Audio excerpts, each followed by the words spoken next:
Hello everyone, welcome to my channel. मैं हूं सोनम और आप देख रहे हो अपना विद्यालय यूट्यूब।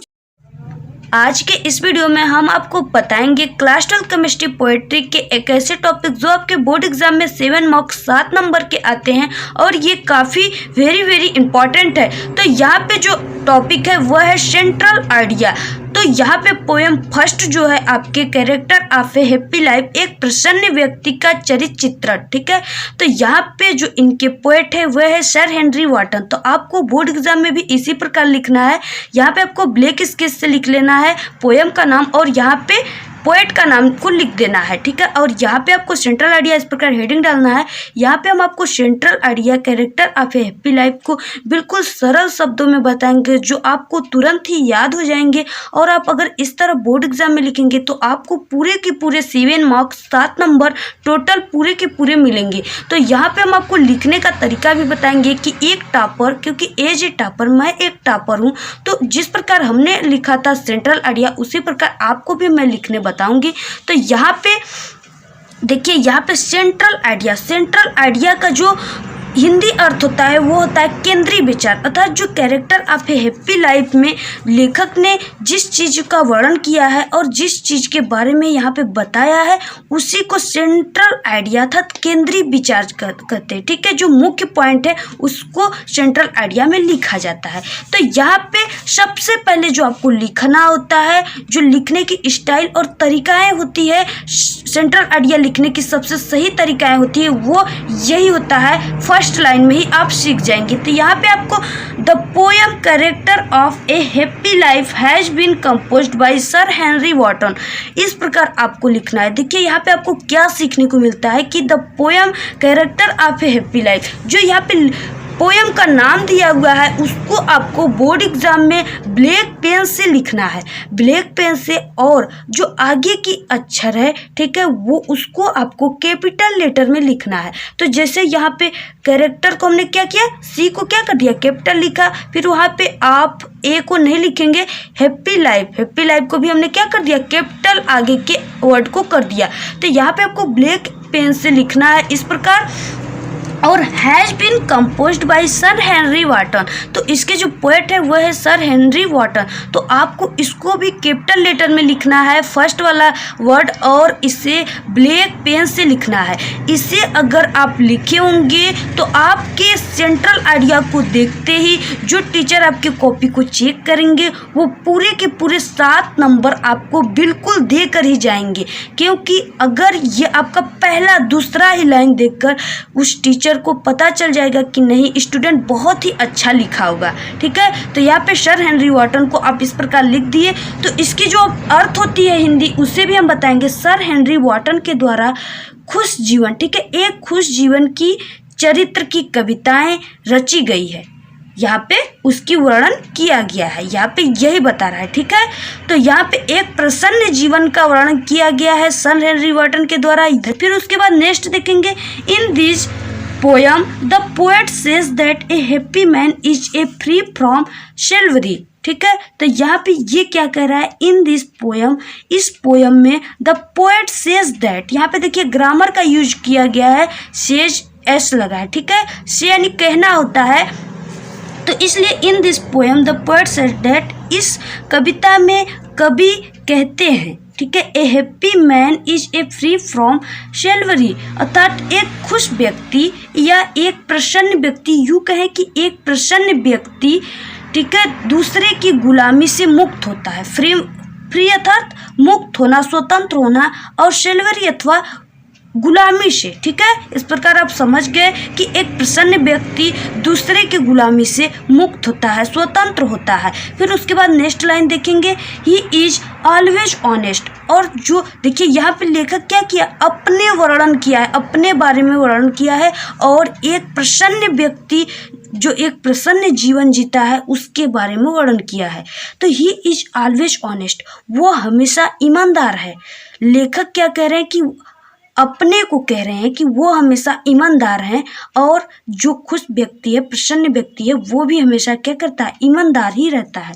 फिर उसके बाद ही ऑलवेज स्पीक ट्रूथ, वो हमेशा सत्य या सच बोलते हैं। ठीक है, यहाँ पे जो ऑनेस्टी व्यक्ति होते हैं, ईमानदार व्यक्ति होते हैं, वो अपने जीवन में हमेशा ऑलवेज सदैव क्या करते हैं, सत्य बोलते हैं, सच बोलते हैं। फिर उसके बाद he is not afraid of death, और यहाँ पे देखिए जो लाइन है बहुत इंपॉर्टेंट है, he is not afraid of death, यानी कि वह जो कभी है वो कभी भी मृत्यु से नहीं डरते। ठीक है, वह कभी मृत्यु से नहीं डरते। फिर उसके बाद देखिए यहाँ पे हमने जो आपको इम्पॉर्टेंट लाइन है उसे देखिए, honesty is the best policy. यहाँ पे देखिए हमने कुछ कोटेशन वगैरह लिख दिया है जिससे कि जो हमारी सेंट्रल आइडिया है वो और ही हाईलाइट हो जाए, इसलिए आपको यहाँ पे ब्लैक पेन से कुछ कोटेशन वगैरह लिख देना है इसी लेसन से संबंधित। ठीक है, इसी पोयम से संबंधित। तो यहाँ पे honesty is the best policy, जो ईमानदारी होती है वो सबसे अच्छी नीति होती है। यहाँ पे हमने एक कोटेशन डाल दिया।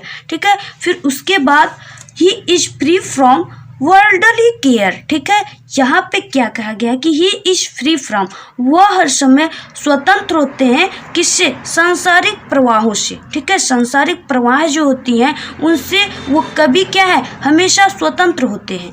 फिर उसके बाद सावधान या स्वतंत्र होते हैं। ठीक है, फिर उसके बाद he does not waste forces his time, वो अपने समय को कभी बर्बाद नहीं करते। ठीक है, वेस्ट नहीं होने देते, अर्थात बर्बाद अपने समय को कभी नहीं करते। He spend his time with a good friend or good books. ठीक है, यहाँ पे देखिए जो बहुत ही इंपॉर्टेंट बात कही गई है, ये आपके लिए भी काफ़ी इंपॉर्टेंट है और प्रेरणादायक है। ही स्पेंड हिज टाइम, वो अपने समय को खर्च करते हैं या व्यक्त करते हैं विथ ए गुड फ्रेंड्स, एक अच्छे मित्र के साथ, या गुड बुक्स, या एक अच्छे किताबों के साथ वो अपने टाइम को क्या करते हैं, खर्च करते हैं, स्पेंड्स। ठीक है, या व्यतीत करते हैं। फिर उसके बाद ही praise to God, he praise to God daily to get his blessing. यहाँ पे क्या कहा गया है कि वो भगवान से, ईश्वर से डेली प्रार्थना करते हैं कि उनकी आशीर्वाद उन्हें प्राप्त होए। ठीक है, भगवान की आशीर्वाद कभी को प्राप्त होए, इसलिए वो डेली भगवान से प्रार्थना करते हैं। आप लोग भी करते हैं कि नहीं करते होंगे तो कमेंट में ज़रूर कह दीजिएगा। फिर उसके बाद देखेंगे नेक्स्ट लाइन है, ही कंट्रोल्स हिज डिजायर, वो अपनी इच्छाओं को क्या करते हैं, कंट्रोल, नियंत्रित करते हैं। आप सभी लोगों को भी अपनी इच्छाओं पर नियंत्रित करना चाहिए और अपनी इच्छाओं को कंट्रोल करना चाहिए। तो ही कंट्रोल हिज डिजायर, वो अपनी इच्छाओं, डिजायर नहीं होता है इच्छाओं को कंट्रोल कहते हैं। फिर उसके बाद नेक्स्ट लाइन देखेंगे, he is not afraid of falling, वो गिरने से कभी भी नहीं डरते अपने जीवन में। ठीक है, जो कभी हैं सर हेनरी वॉटन, वो अपने जीवन में गिरने, फॉलिंग यानी गिरना होता है, अपने जीवन में कभी भी गिरने से नहीं डरते। अर्थात जो भी व्यक्ति एक बार असफल हो जाता है तो वो क्या करता है कि अपनी दम छोड़ देता है और वहाँ से वो स्टॉप हो जाता है। लेकिन यहाँ पे जो लेखक बताए हैं पोयम, वो कह रहे हैं कि वो क्या कह रहे हैं कि हम अपने जीवन में कभी भी गिरने से नहीं डरते। ठीक है, तो आपको भी ये सीख लेना चाहिए इनके कही गई बातों से। फिर उसके बाद नेक्स्ट लाइन देखेंगे, he is very careful of rumours. तो यहाँ पे देखिए जो क्या कहा गया है कि ही इज वेरी, अर्थात वो बहुत ही सावधान रहते हैं किससे, र्यूमर्स से। अर्थात र्यूमर्स यानी होता है अफवाहें। ठीक है, अफवाह जो होती है उसके अर्थात होता है र्यूमर्स। तो यहाँ पे वो हर समय ऑलवेज, सदैव सावधान रहते हैं, बहुत ही सावधान रहते हैं किससे, र्यूमर्स, अफवाहों से। फिर उसके बाद he is free from jealousy, hate and anger, वह स्वतंत्र रहते हैं किससे, जेलसी, ईर्ष्या से, और हेट, घृणा से, द्वेष से, और इसके अलावा वो क्रोध से क्या होते हैं, फ्री रहते हैं, स्वतंत्र रहते हैं। जो क्रोध और जेलसी और हेट से स्वतंत्र रहेगा वही व्यक्ति या वही स्टूडेंट अपने जीवन में एक अच्छे जीवन जी सकता है। ठीक है, तो यहाँ पे फिर उसके बाद next line, the happy man is very satisfied, जो हैप्पी मैन होता है, खुशी व्यक्ति होता है, वो अपने जीवन में बहुत ही संतुष्ट, सेटिस्फाइड यानी बहुत ही संतुष्ट होता है। Happy man lives in happiness all the time, जो स्वतंत्र व्यक्ति होता है और एक जो खुश व्यक्ति होता है, ये प्रसन्न व्यक्ति अपने जीवन में सदैव हर समय क्या करते हैं, खुशी जीवन बिताते हैं। ठीक है, ये हो गया सेंट्रल आइडिया। फिर उसके बाद आपको जो मुख्य बात है उससे ध्यान देना है कि आपको किस प्रकार फुल मार्क्स 7 नंबर का सेंट्रल आइडिया आता है, तो आपको 7 नंबर पूरे के पूरे मिले, इसलिए आपको एक और बातों को ध्यान रखना होगा, वो है एप्रिसिएशन ऑफ द पोएम। ये है कविता का सराहना। ठीक है, जो कविता में सराहना किया गया है और किस या इस कविता में क्या मेटाफर का ज़्यादा यूज किया गया है कुछ लाइनों में, तो इसको यहाँ पे ये लिखना होता है और ये स्टूडेंट के लिए ये किस प्रकार प्रेरणादायक है ये अप्रिसिएशन ऑफ द पोएम में लिखना होता है। तो यहाँ पे जो फर्स्ट लाइन दिया हुआ है वह है the happy man is very inspiring to the student. देखिए यहाँ पे कहा भी गया है, आपको इस प्रकार appreciation of the poem central idea के नीचे लिख देना है ब्लैक स्केच से। फिर उसके बाद फर्स्ट यहाँ पे डालकर लिखना है the happy man is very inspiring to the student. तो यहाँ पे ये क्या कहा गया है कि खुश आदमी या एक प्रसन्न आदमी छात्र के लिए बहुत ही प्रेरणादायक है।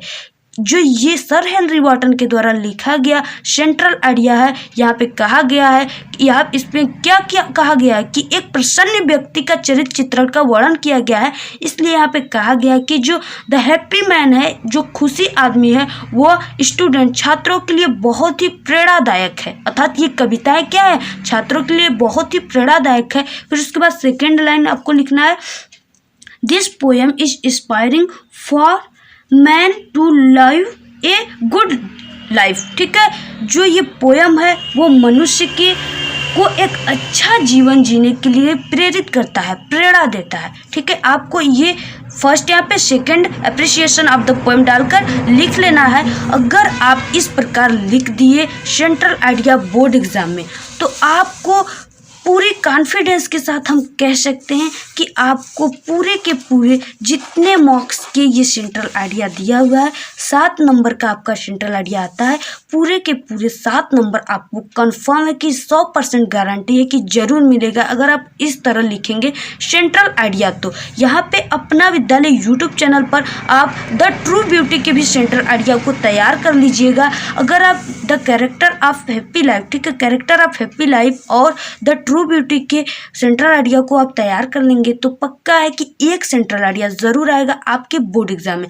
तो आपको ये सेंट्रल आइडिया कैसा लगा? अगर सेंट्रल आइडिया पसंद आए, आपको ये वीडियो कैसा लगा? अगर वीडियो पसंद आए तो प्लीज़ वीडियो को लाइक ज़रूर कर दीजिए और चैनल पर नए हैं तो चैनल को सब्सक्राइब कर दीजिए और साथ में बेल आइकन को भी प्रेस कर दीजिए, जिससे कि आपको हमारे वीडियो की नोटिफिकेशन सबसे पहले मिले, क्योंकि हमारे वीडियो चैनल अपना विद्यालय पर क्लास 12 के सभी सब्जेक्ट की स्टडी कराई जाती है।